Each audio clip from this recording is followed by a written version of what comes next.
and welcome to It's Gonna Be May All the Day Long Artist Interview Series. For episode 12, we have Jessica Baldwin. Jessica Baldwin is a classically and contemporary trained singer, teacher, and artist.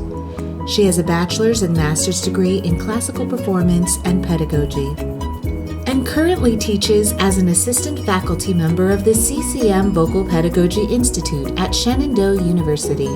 She conducts workshops on contemporary singing across the country, is the creator of singing and popular music for teachers, and runs her own private studio, mainly online. She's appeared on the American Public Television Songs at the Center, NPR's Mountain Stage, the American Traditions Competition, and has won Best Cover Song for the Ohio Music Awards. And without further ado, here's Jessica Baldwin.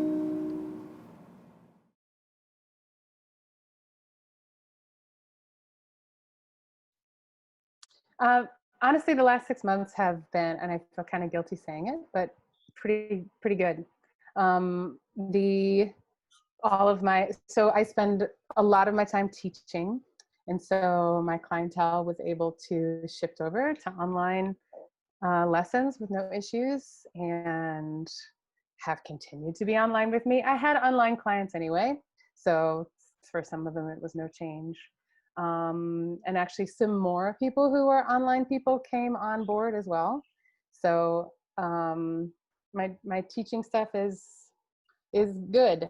And as an introverted person, this is kind of a treat for me in some ways, to be able to just be home and have my studio space and be able to really easily transition from teaching to crocheting to taking a nap to fixing lunch for myself. I mean, there's a lot of self-care stuff that's a lot easier, has been a lot easier over the 6 months that we've been in this time for me. And as an artist, it was a little different than I thought it was going to be this summer. I teach at the CCM Institute, and our artistic director, once we realized what was happening and that we weren't going to be able to meet in person, he told us that if we wanted to put together an online class for people to participate in, that we could do that. So my colleague Julie Dean and I decided to put together a class on training original artists. So what that meant was my end of May and June and July were basically all like creating that class and running it. So what I thought was going to happen with me as an artist was that I was going to be able to spend more of that time actually making stuff, writing music, but it got a little overtaken by that project, which I'm glad it happened. It was great. And I did find that I always find as a teacher that there are things I learn as an artist as I'm teaching people. Right. So there were things I learned about myself as an artist through that process, and I'm glad I did.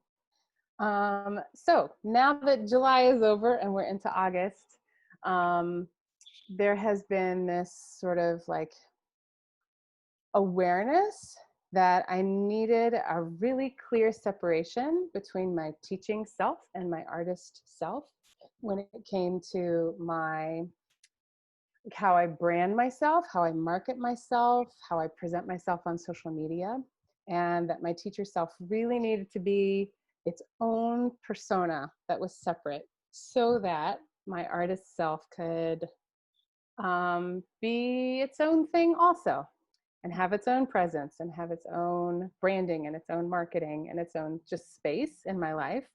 So August has been creating that teacher brand because it's a big part of my life, and kind of gradually putting it out there in the world, which is now leaving space for artist stuff. And I've got a single that is ready to be out in the world, and has a video ready, which I'm really excited about. We're just waiting on a couple pieces of the puzzle to fall into place. But the one thing that has happened with all this pandemic stuff is that schedules are different for people, priorities are different for people, and we have to have a lot of flexibility in terms of who can do what when. So still waiting on a couple of those pieces before that single comes out. But, you know, overall, I feel like this has been, for someone who likes to like be introspective and have time to myself to process and figure out what needs to happen next in my business and in my artistry, it's been like a good time of hibernating and processing and reforming what needs to happen next. And because performing is not really an option right now, it really freed me up to feel like I could spend time on other things to help prepare myself for when performing is more of an option. And since performing is not my biggest source of income, I didn't have the stress around trying to maintain that or shift gears in a way that would sustain me, like many of my full-time performing friends and clients have had to do during this time.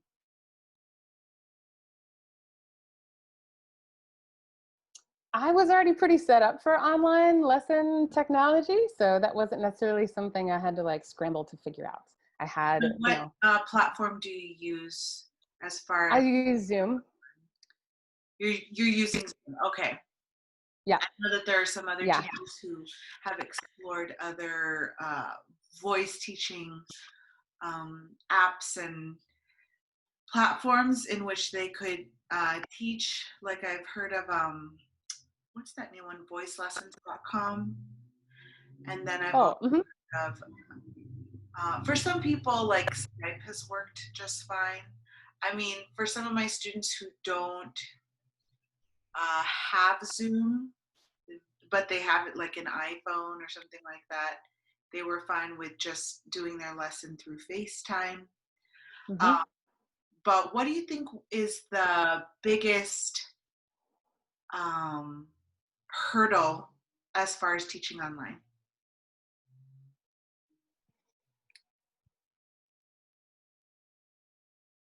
Honestly, I have experienced way more benefits from teaching online than not. I mean, some things I've loved about it are like lessons are automatically recorded, the whole thing, video and audio. Nice. Recorded. I put it in my students' Dropbox folders. I have a Dropbox folder for every student. There I put their lessons and their sheet music and stuff like that. So, you know, it's recorded, it's on my computer, move it over to their Dropbox folder, done. And so they get to have a video and an audio recording of the lesson, which so many people don't watch video of themselves singing. And I think it's huge to go like, oh my gosh, look, my face is doing that thing, or my jaw totally was doing this, or my tongue totally was doing that. And so getting a sense of that really quickly, whereas they may have no idea for a long time from in-person lessons what visibly is going on with them, and getting that really instant visual feedback, which is great. I have found a lot of people really enjoy the convenience of being able to just have their lesson at home. I have a lot of adult clients, mostly adult clients right now. And so there's been a few that have been in the car. Oh, which is fine. Absolutely. Yeah. Because that's where they get to have some private space at that time, that day, you know, like for whatever reason, the kiddos and all that kind of stuff, there's no space in the house for them to have, so they go to the car. I don't care. We can have a lesson in the car. It's no problem. And yeah, so just the convenience of like not having to drive across town to get to the studio, or fight traffic, or, you know, some of the physical things that you have to manage when you have in-person lessons that they're not dealing with. And I think for a lot of people, the experience of singing in the comfort of their own home is allowing them to sing in a more comfortable way than they may in my studio space.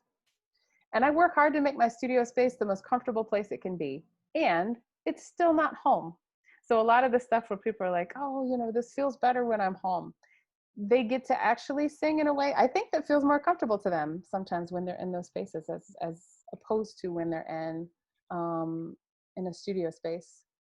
The biggest, let's see. The only thing I don't love is that it really works best if people have two devices, one for the video and one to play audio of some kind.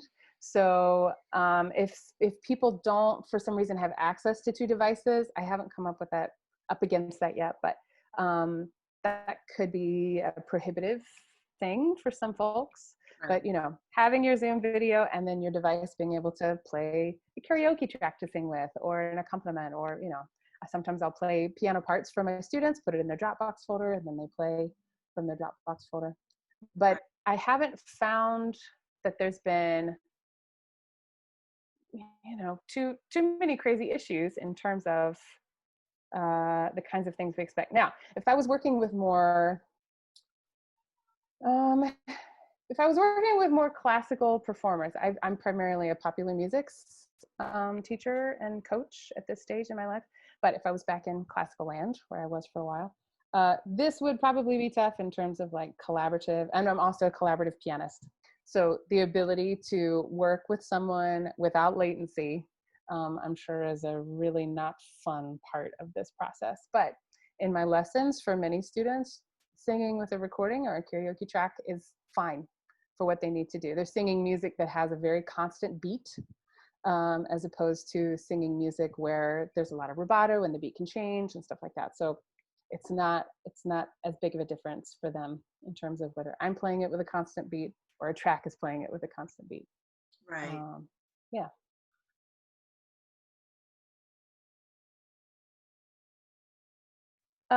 My boyfriend, my partner, we are pretty sure had it. He had it really early on, before testing was widely available, and called the doctor and was told not to come in for testing because he is an otherwise healthy person, and his symptoms were not at the level that they felt like he needed to be hospitalized. So he went through it at home. So we don't know for sure. But he was really, it was a pretty horrible situation. He was super uncomfortable, and the feeling that you can't breathe very well is just a pretty scary one. And that was one of his symptoms. I know there's lots of different symptoms. And I don't know for sure. I had something at the same time where my lungs felt a little tight. It was very, very mild compared to what Jay was going through, but something was strange in my system with my just a little tight. I don't have asthma or anything. I've never really had that experience, but it was like, something doesn't feel right with my breathing. And it's popped up a couple times since then. Jay has had some breathing, lung pain is the best way to describe it, ever since, that flares up on and off. It's been almost 6 months now that that's still present for him. Some fatigue that's still present.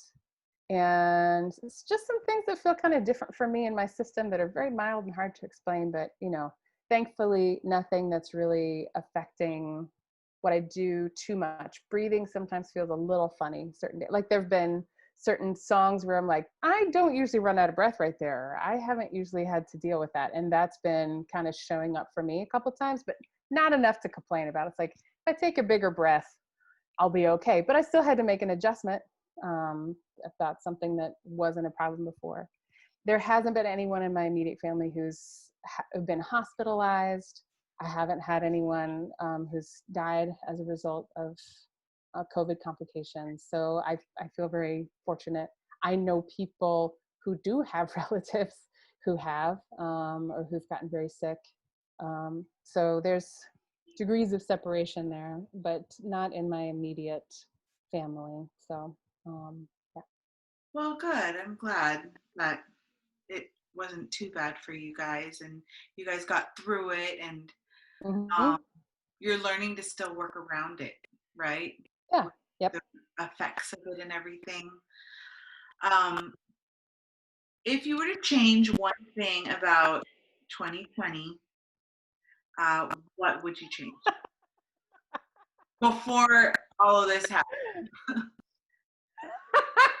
If I were going to change one thing about 2020, oh man.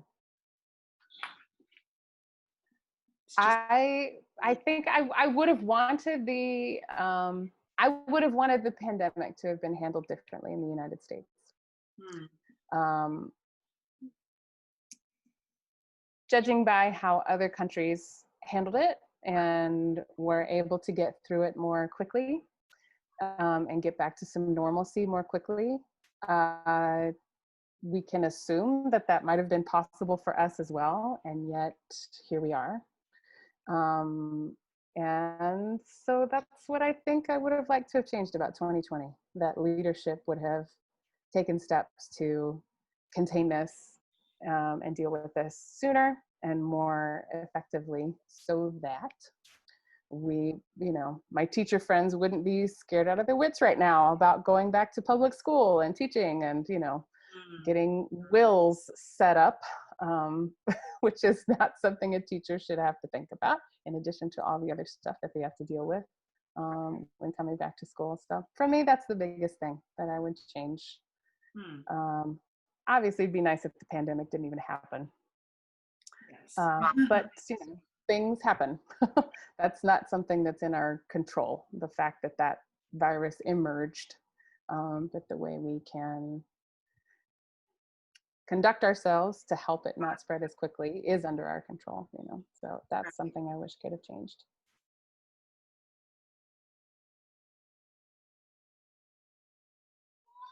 Yeah, and I think what I've been doing during this time is I'm a big set goals and work toward them person. So that's just the constant for me anyway. So I've been the goal of getting my teacher studio, to be where I want it to be and to serve my bigger life goals in the way that I want them. I want my studio to serve my bigger life goals, has been a huge part of what's been happening during this time. So the rebranding that I've done is a piece of that, and really getting clear about who my ideal client is and what my pricing needs to be, to then make room for my artist life at the level that I want that to be a part of my life. So so that artist branding and studio restructuring and all that kind of stuff is ready to be I've been rolling it out, and there's the final pieces will be rolled out, and January is when a lot of those changes will start studio wise. And now that that's more in place, I'm really excited to jump into my artist branding more specifically.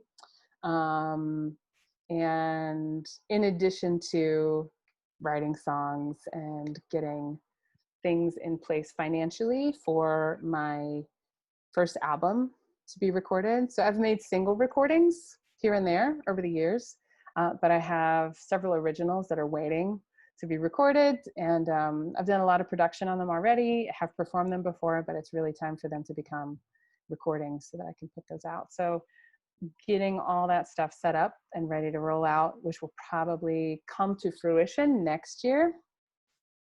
But getting all that stuff prepared is the big part of what I'm doing with the rest of my year. Oh, good. If you were to give artists in training, especially for the brick and mortar universities that have started school in person, and they're even doing lessons in person, if you were to give them advice about the future, a type of encouragement to not give up in the field that they love and that they want to do, what would you tell them? Well, the last pandemic ended. This one will too. During the Spanish flu, there was, people wore masks, people met outside, people did what they had to do to try to get through that. And then it ended. So this will be over. And in the meantime, I think while I would never have wanted any of this to happen, the reality is that as artists, we have to constantly adjust to growing technologies and changing preferences among humans about how they want to experience music and how they want to consume music and how they want to interact with artists and each other. So while this may be a temporary, strange time, it's still a great exercise in being flexible and finding different ways to connect with fans, to create your music, to get it out to people, to perform. And it's always the people who find a way who survive and continue to move forward. And the people who stay stuck and frustrated and just complain about how horrible the situation is don't really move forward with the situation. So remaining flexible, being creative, working through what can happen next, despite the fact that, yeah, does it suck that we, the Broadway shut down and our opera companies are shut? Yes, that's all terrible. And at the same time, there are also great things that can happen in the meantime. And using this as a learning and growing opportunity to really get creative, I think is at the very least a really good exercise. And probably will teach you some really cool skills and things that you can do moving forward, even when all this is over.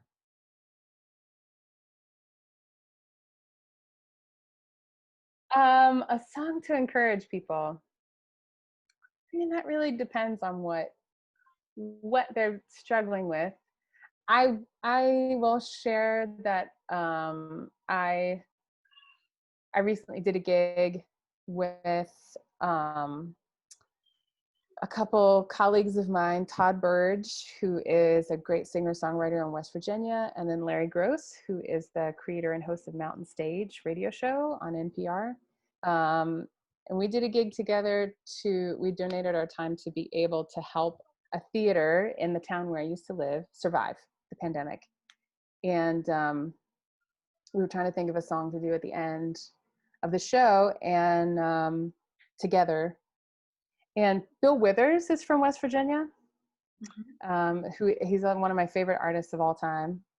And his song "Lean on Me" came to mind. We're all West Virginians, and Bill wrote that song about living in a tiny coal town in West Virginia and how we're here to help each other, and also to say, we can't help each other unless you say you need some help. And it's been a really great song, I feel like, during this time, that we really are here for each other. And be sure to say when you need some help, because nobody can help you unless you reach out, let people know how they can touch you. So, that's what we think, that's what we need. So "Lean on Me," Bill Withers, great artist, one of my favorites, great tune, great to sing with other people and practice harmonies.